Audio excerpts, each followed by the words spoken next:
Študenti in učitelji katedre za socialno gerontologijo so obiskali 4 pomembne točke v svetu. Prva je bila izvedena julija, in sicer v Whitley Villageu v Veliki Britaniji, kjer so pod vodstvom kolega dr. Bogataja si ogledali to vas. Druga smo izvedli septembra, kjer nas je bilo kar veliko, torej 17 udeležencev v Hugeweju v Dementia Village na Nizozemskem.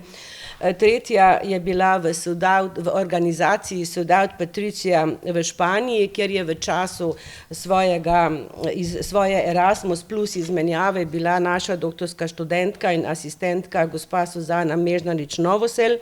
In četrto, to so naše kolegice v študiju na fizioterapiji, ki so bile v Rajadžiri Hospital v Kočiju v Indiju, kjer so obiskale pravzaprav to področje, kjer je socialna gerontologija in skrb za starejše še bolj tabula rasa. Ob tem so udeleženci opravili vpogled in pregled v dogajanje in družbo, spoznali pomen iniciative dogajanja, navdiha, ki je pomemben za raziskovanje, inovativnost in improvizacije na osnovi znanja. Najprej bomo vse te nove vsebine, vsak zase, pa tudi kolegi, ki se niso udeležili, deležni skupne informacije. Nekaj smo že naredili na katedri za socialno gerontologijo. Danes je ravno ta namen, da s tem seznavimo širšo družbo, da ni vedno problem, ki se izpostavlja v oskrbi starejših odraslih, ampak da je problem tudi dobra volja, pripravljenost spremeniti nekaj.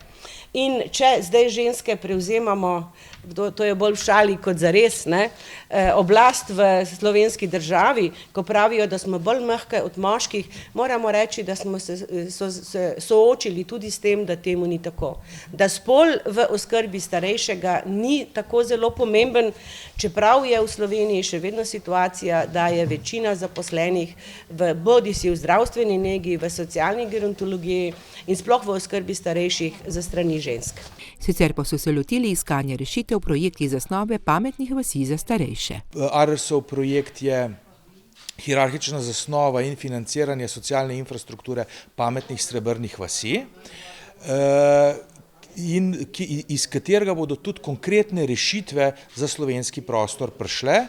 Določeni partnerji, s katerimi sodelujemo, torej občine, pa že na osnovi naših raziskav gradijo oziroma imajo plane, da bodo gradili vasi za starostnike, torej pametne srebrne vasi.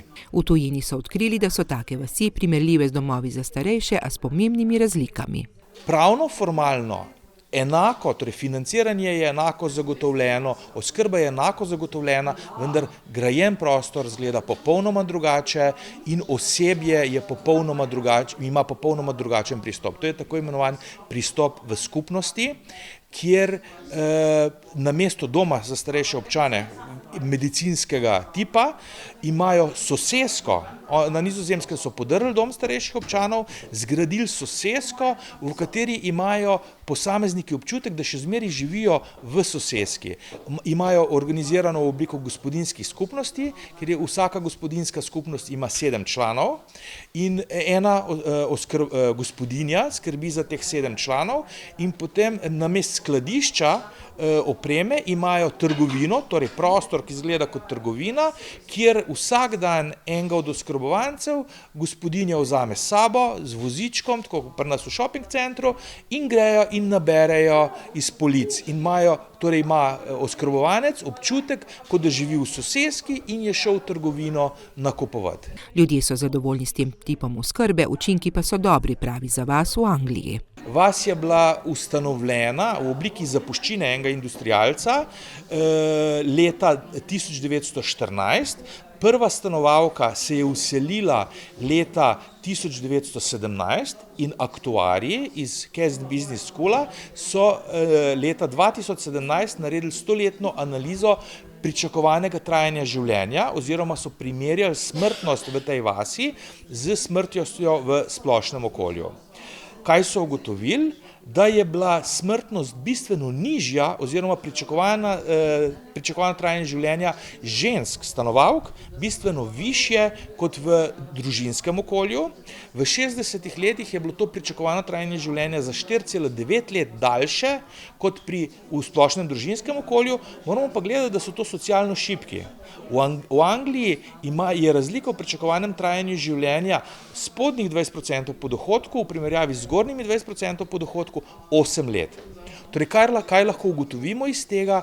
To, da grajen prostor lahko popolnoma izniči socioekonomske razlike v pričakovanem trajanju življenja.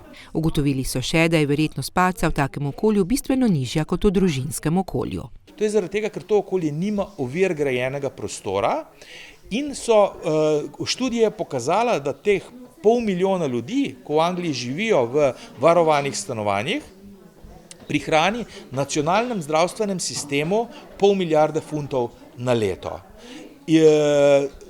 Če govorimo še torej največji prihranki so pri zlomu kolka, vsaka operacija po zlomu kolka stane 12 000, oziroma cene iz leta 2015 so 12 500 funtov operacija, 7 500 funtov pooperativna nega, nekje 26 000 funtov na leto oskrba v domu starejših občanov, pričakovano trajanje življenja take osebe je 4 leta, torej celotni stroški 126 000 funtov na leto.